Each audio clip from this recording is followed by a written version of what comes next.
Yesu ashimwe cyane bene data ndabasuhuza muri Kristo witeka abaho umugisha. Uyu munsi tugiye kuganira ijambo dusanga muri Matayo ibice 25. Turaganira ku mugani w'abakobwa 10. Urebye mu by'ukuri imbere yuko yenda tunahasoma hari ikintu ngize ngo mbanze mbabwire, nuko nkuko mubibona ni igice cya 25. Ariko mbere yuko tugera kuri iki gice cya 25 hari igice cya 24. Kandi mu gice cya 24 abigishwa ba Yesu bari bamaze kumubaza kubijyanye n'imperuka ndetse no kuza kwe. Hanyuma urebye mu by'ukuri iki gice cya 25 ni nkaho Yesu yarakirimo kubasobanurira, mbese yarakomereje kubyo yaramaze kubabwira ku gice cya 24. Rero reka dusome. Ugitangira gusoma ahangaha ku murongo wa mbere uhita ubyumva ko mu by'ukuri akomereje kubyo yaramaze kubabwira. Rero reka dusome. Haravuga ngo icyo gihe ubwami bwo mu ijuru buzagereranywa n'abakobwa 10 bajyanye amatabaza yabo bajya gusanganira umukwe. Murumva arimo ni nkaho akomereje kubyo yaramaze kubabwira. Arababwira ngo icyo gihe bizaba bimeze gutya na gutya. Murongo wa 2, ariko muri abo 10 5 bari abapfu, abandi 5 bari abanyabwenge. Abapfu bajyanye amatabaza yabo ntibajyana n'amavuta, ariko abanyabwenge bo bajyanye amavuta mu mperezo zabo hamwe n'amatabaza yabo.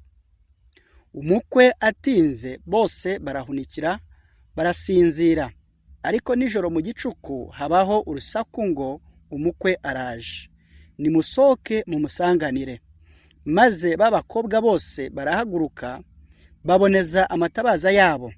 Abapfu babwira abanyabwenge bati, nimuduhe ku mavuta yanyu kuko amatabaza yacu azima. Ariko abanyabwenge barabahakanira bati, oya, ntiyadukwira twese, ahubwo mujye mu bahanjuzi muyigurire. Bagiye kugura, umukwe araza, abari biteguye binjirana nawe mu bukwe. Urugi rurakingwa. Hanyuma b'abakobwa bandi nabo baraza, barahamagara bati, nyakubahwa, dukingurire.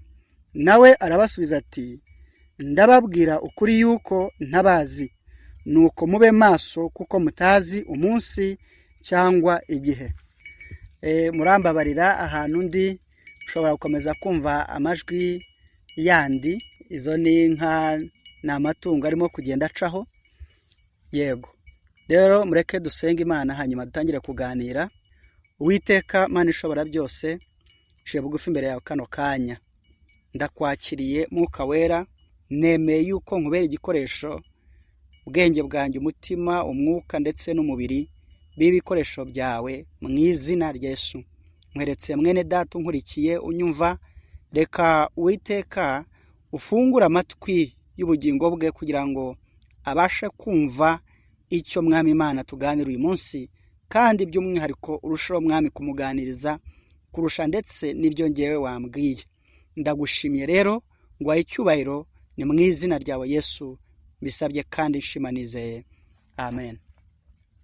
Rero bene data, mu by'ukuri usomye iki gice ubona aba bakobwa 10 Yesu avugaho, atangaho nk'urugero, agereranya ukuntu mu gihe cy'imperuka ukuntu bizaba bimeze. Avuga ku bakobwa 10, kandi aba bakobwa 10 abacamo ibice bibiri. Kuvuga ngo hari igice cya mbere kigizwe n'abakobwa 5, hari n'ikindi gice cya kabiri nacyo kigizwe n'abakobwa 5. Ariko abo bose Yesu yabashyize hamwe abita ngo ni abakobwa 10. Umuntu yakwibaza kuki yabanje kuvuga ngo ni abakobwa 10 hanyuma akaza kubacamo ibice bitandukanye nyuma. Mu by'ukuri igisubizo nuko abakobwa 10 impamvu yabanje kubafata nkaho ari bamwe, nuko mu by'ukuri basa nkaho, mwumva iryo jambo, basa nkaho bahuje imyizerere, kuko bose ni abakobwa bari mu rugendo rugana ku gusanganira umukwe. Rero kandi uwo mukwe ni umwe, uwo mukwe nta wundi ni Yesu. Murabizi ko Bibiliya igereranya umuntu wese wizera Yesu Kristo nk'umugeni, hanyuma Yesu ubwe akaba umukwe. Ni nayo mpamvu kuri uyu murongo wa 10 havuga ngo bagiye kugura, umukwe araza, abari biteguye binjirana nawe mu bukwe. Uyu murongo wa 10 uraduhishurira ko Yesu niwe mukwe, hanyuma bazabiteguye nibo bageni. Yesu nashimwe cyane. Twari rero tumaze kuvuga impamvu Yesu yafasha abakobwa bose mbere yuko abatandukanya ngo abacemo ibice, abagira nk'umwe, ni ukubera imyizerere bose basa nkaho bahurijeho, bizera umuntu umwe ari we umukwe cyangwa se Yesu Kristo. Ariko mu by'ukuri nubwo yabanje kubafata nkaho ari bamwe, ariko mu by'ukuri nanone ntabwo ari bamwe.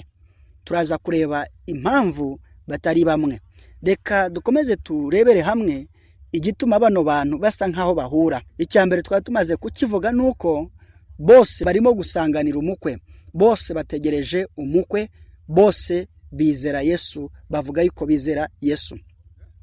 Yenda mbere yuko tugeraho, nanone ndagira ngo mvuge kuri uyu mubare 10. Impamvu Yesu yakoresheje uyu mubare 10 ni ukugaragaza yuko aba bakobwa ari benshi. Ntabwo yari buvuge ngo miliyoni n'amamiliyari, oya. Mu mvugo ya Bibiliya umubare 10 utwereka yuko ibintu birimo kuvugwa ari byinshi cyane. Yesu ashimwe cyane. Bishatse kuvuga iki uyu munsi? Uyu munsi dufite amadini menshi cyane kuri iyi si.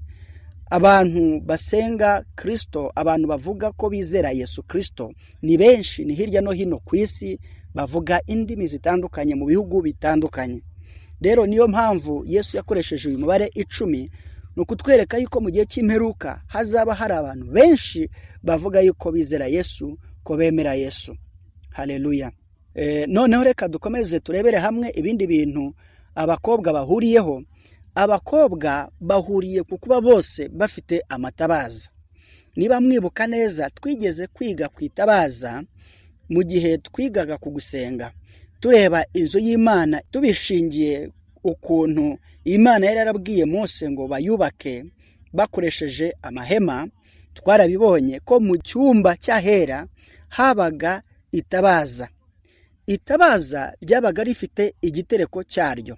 Noneho kuva ku gitereko cyaryo kuzamuka rikagira igihimba, iki gihimba kikagira ibice cyangwa se amashami 7. Aya mashami 7 yatangaga umucyo.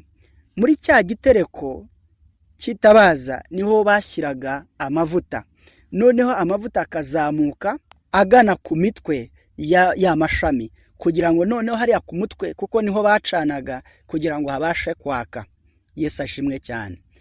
Ntabwo turi buvuge yenda kuri ayo mashami, ariko mu buryo bwo mwuka bifite icyo bivuze gikomeye, kuko itabaza rigomba kwaka mu buryo 7 butandukanye.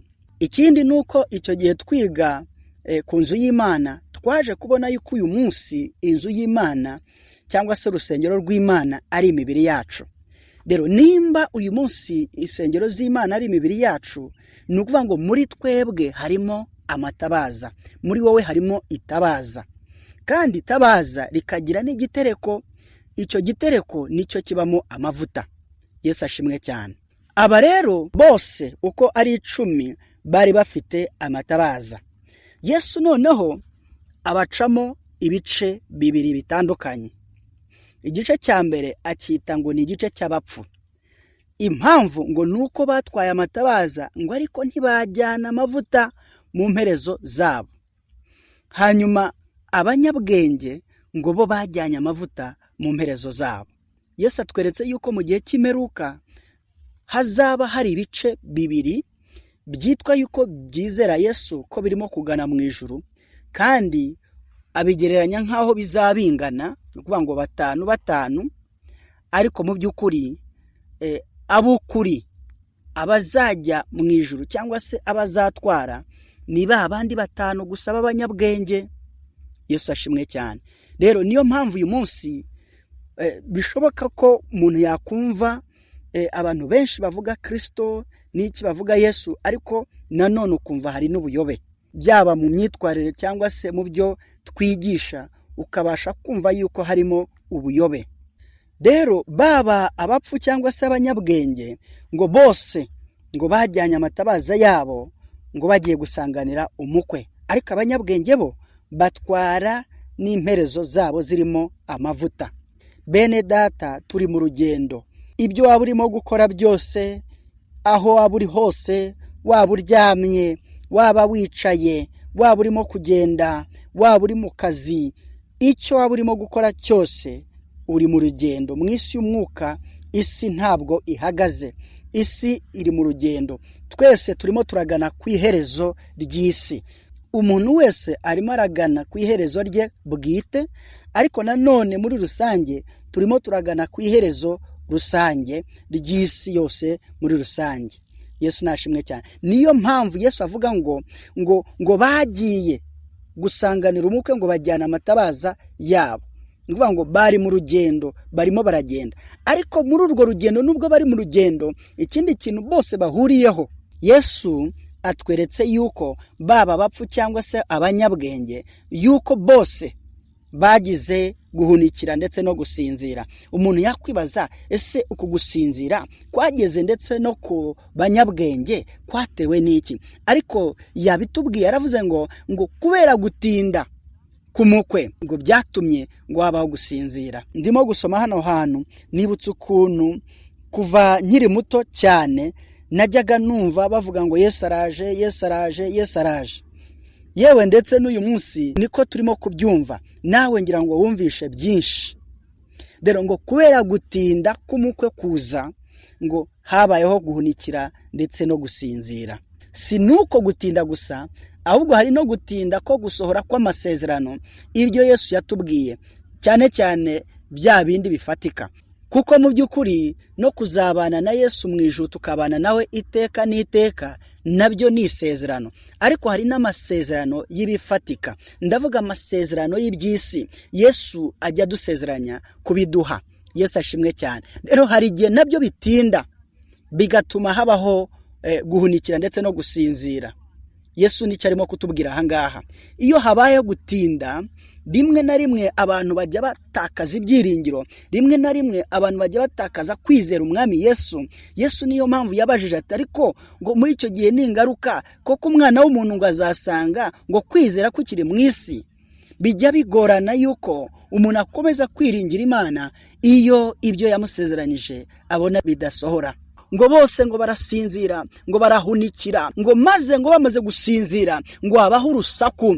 Ngo urusaku ruvuga iki? Ngo umukwe araje, ngo mubyuke mumusanganire. Ngo barabyuka bose, ngo baboneza amatabaza yabo, ngo buri muntu wese acana itabaza rye, baba bapfu ndetse n'abanyabwenge, bose bacana amatabaza yabo.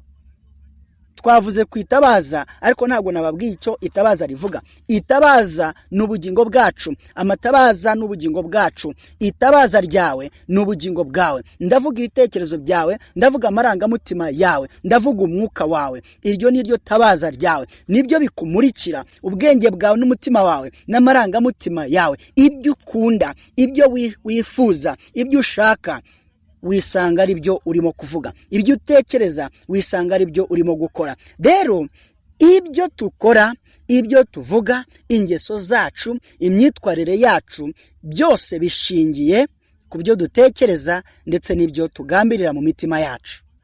Haleluya. Ibyo rero niyo matabaza, ibyo nibyo matabaza. Ariko amatabaza kugira ngo yake mu nzira iboneye, mu nzira y'ukuri, akeneye amavuta y'Imana. Ntabwo ari amavuta ayo ari yo yose, akeneye amavuta y'Imana kugira ngo uzake, cyangwa reka ntange urugero, kwaka ko kuvuga, kugira ngo uvuge ibikwiriye mu bantu, nuko waba ufite amavuta n'ubundi akwiriye y'Imana. Kugira ngo ugire ingeso nziza ziboneye imbere y'Imana ndetse n'abantu, ukeneye amavuta mu mperezo yawe, ariko ayo mavuta agomba kuba ari amavuta y'Imana, ntabwo ari amavuta ayo ari yo yose. abanyabwenge bo ngo batwaye amavuta, ngo batwara amavuta yabo ngo mu mperezo zabo. Amavuta ni iki? Amavuta ni umwuka w'Imana. Umwuka w'Imana niwe udushoboza gutekereza ibikwiriye, niwe uduha ibitekerezo by'Imana. Umwuka w'Imana niwe usiga imitima yacu ikaba iboneye imbere y'Imana. Reka dusome icyanditswe mu Baheburayo igice cya mbere, dusome umurongo wa 8 ndetse n'uwa 9.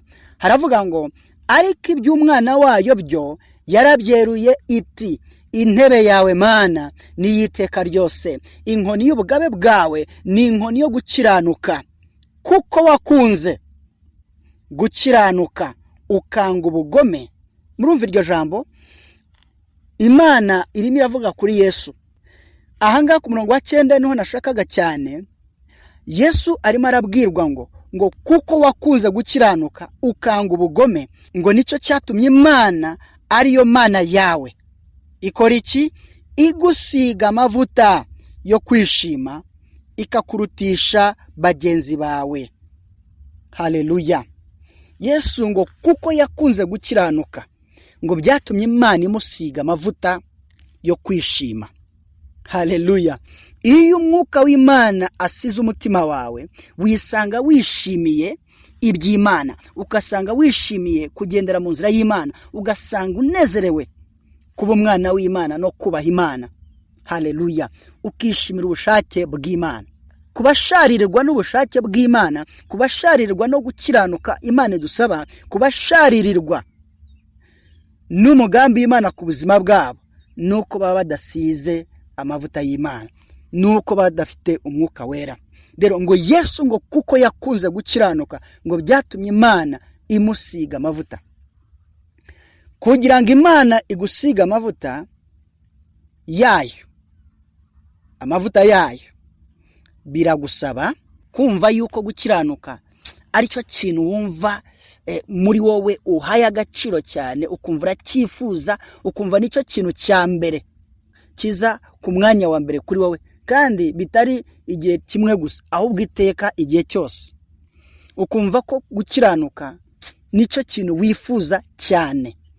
Ibyo rero bikagutera iki? Bikagutera gusenga, usengera ubugingo bwawe kugira ngo ukiranuke, kugira ngo Imana iguhe gukiranuka. Bikagutera guhora wicunga, guhora wibaza, ese nakiranutse? Ese ndakiranuka gute? Ese ndavuga gute? Ninjya kuganira n'umuntu ndaganira nawe gute? Ninjya gukora ikintu runaka ndabikora gute? Ukagisha inama Imana, ugasaba Imana igufashe, ugasaba Imana ngo igushoboze mu biganiro byawe, mu byo ugiye kuvuga, mu byo ugiye gukora, mu myitwarire yawe, hagati yawe n'abo mubana, hagati yawe n'abo mukorana. Ugahorana umutima ugukangurira, cyangwa se ugahora wishiramo ikintu cyo gusenga usaba Imana kugira ngo igufashe. Haleluya. Ibyo rero nibyo bituma Imana igusigira amavuta yabyo nyine, kugira ngo wishimire gukiranuka kandi ubishobozwe kubikora. Niyo mpamvu ijambo ry'Imana rivuga ngo mbere na mbere mushaka ubwami bw'Imana no gukiranuka kwayo, ngo ibindi byose muzabyongererwa. Murumva? Ni kuvuga ngo umuntu ushyize mbere muri we, mu mutima we, iteka guhora yumva ko ikintu kiruta ibindi byose kari ubwami bw'Imana no gukiranuka kwayo, akaba ari cyo kintu ashize imbere muri we, Imana imuha amavuta yabyo. Haleluya. Rero abapfu nta mavuta bari bafite. Impamvu batari bafite amavuta nuko mu mitima yabo ntabwo bari bashyize imbere gukiranuka. Icyo umuntu ashaka, icyo umuntu yifuza, nicyo abona. Urukundo Yesu ngo yari afite mu mutima we, ngo rwari urukundo rwo gukiranuka. Icyo Yesu yifuzaga mu yandi magambo mu mutima we nuko yagira gukiranuka. Ibyo nibyo byatumye Imana imusiga amavuta yo kwishima, yishimira ibyayo. Yesu ashimwe cyane. Rero abapfu ntabwo mu mitima yabo babaho bashyize imbere gushaka kwifuza gukiranuka, ahubwo bashyira imbere iby'isi, bashyira imbere amasezerano y'ibifatika, ntabwo bashyira imbere amasezerano y'ubugingo bw'iteka. Kubera iyo mpamvu bituma Imana itabaha amavuta. bakagenda bafite amatabaza yego ariko nta mavuta. Mu guhunikira rero no gusinzira ngo habaho urusaku rw'uko umukwe aje, ngo bose barabaduka barabyuka ngo baboneze amatara yabo, ngo ariko amatara y'abapfu ngo yarazimaga, barayacanye ariko ngo akazima. Bituma babwira abanyabwenge bati muduhe ku mavuta yanyu. Abanyabwenge ngo baranga, barabahakanira, barababwira ngo ntiyadukwira. Barangije babagira inama, barababwira ati mujye mu bahanjuzi mujye kwigurira. Yesu ashimwe cyane. Natangaye cyane ukuntu byoroshye ku bapfu kuyoba aho bajya gushakira amavuta. Urumva abanyabwenge barababwiye ngo bajye gushaka amavuta mu bahanjuzi ngo bajye kuyagura. Aya ni amavuta yo kugura. Ariko mwumvise amavuta Yesu yasizwe ntabwo ari ayo kugura, ni Imana yamusize. Rero impamvu byoroshye cyane ku bapfu kujya gushakira amavuta mu bahanjuzi nuko mu by'ukuri bayobye kera mu mitima yabo. Ntabwo icyo bashyize imbere ari ubugingo bw'iteka, ibyo bashyize imbere ni iby'isi. Bumva yuko ikintu cyose amafaranga ariyo yagikora. Niyo mpamvu nabo kubabwira bati bagende bashake amavuta mu bahanjuzi ngo bajye kuyagura. Murumva iryo jambo, bajye kuyagura, kuko ibyabo byose bumva yuko bikorwa n'amafaranga. Ibyabo byose bumva yuko ari ubutunzi, bumva yuko ari ugukomera mu isi, ari imbaraga n'ubushobozi bw'iby'isi. Byaraboroheye cyane, bajya gushaka amavuta, bajya kuyashakira hehe? Hanze mu bahanjuzi. Kandi aho bari bategerereje niho abanyabwenge basigaye, kandi naho Yesu yabasanze. Yesu ashimwe cyane. Ntibamenya yuko amavuta bakwiriye kuyashaka ku mwami Yesu. Impamvu nuko mu mitima yabo n'ubundi ntago bari babifite, barayoba. Maze ngo umukwe araza, aza hahandi babapfu bavuye, ngo ahasanga abanyabwenge, ngo maze abanyabwenge ngo kuko bari biteguye. Impamvu Bibiliya cyangwa se impamvu Yesu abita biteguye nuko bari bafite amavuta mu mperezo zabo, amavuta y'Imana yabasize. Ngo hanyuma Yesu ngo arabinjiza, ngo binjira mu bukwe, bajya kunezerwa, bajya mu bukwe. Ngo babapfu ngo baje, ngo bagarutse, ngo barakomanga. Igitangaje nuko bazi ko Yesu ari nyakubahwa. Baramubwira ngo nyakubahwa dukingurire. Yesu arababwira ati ndababwira ukuri yuko ntabazi, ntabwo mbazi. Ikimenyetso Yesu azaza kureba ku bantu kugira ngo abitabe, kugira ngo abita biteguye, kugira ngo abite ubwoko bwe. Ikimenyetso cye ni umwuka we. Icyo kimenyetso niyo mavuta y'Imana, Imana isiga ubwoko bwayo. Nicyo kimenyetso cy'Imana. Iyo abantu b'Imana bagifite, baba koko ari abana b'Imana, baba ari abageni bategereje umukwe. Kuko nta kimenyetso cy'umwuka w'Imana bari bafite, niko kubabwira ngo simbazi. Yesu asozanya ijambo rikomeye, aravuga ati nuko mube maso kuko mutazi igihe n'umunsi. Nuko mube maso kuko mutazi igihe n'umunsi. Iri jambo rirakomeye cyane bene data.